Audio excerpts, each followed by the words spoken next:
I, Kyla Miles Tarayo Of state your address. Oath.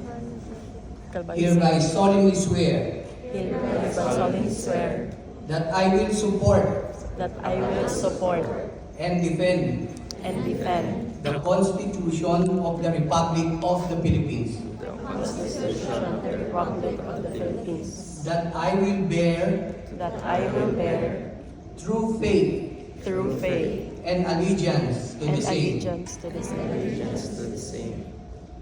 That I will obey the laws, That I will obey the laws, legal orders, legal orders, and executive orders and executive orders promulgated promulgated by the duly constituted by the duly constituted authorities of the Republic of the Philippines. authorities of the Republic of the Philippines, And that I impose and that I impose this obligation upon myself this obligation upon myself voluntarily, without mental reservation without mental reservation or purpose of evasion. or purpose of evasion. I further solemnly swear I further solemnly swear that at all times that at all times and places and places I will adhere I will adhere closely to the ethical and professional rules and professional rules generally accepted generally accepted by the dental profession in the Philippines, by the dental profession in the Philippines, and that I will well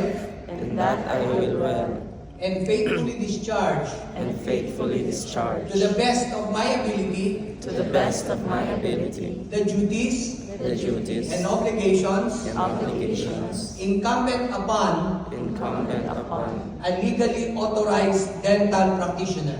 a legally authorized dental practitioner. So help me God. So help me God. Congratulations. Yay!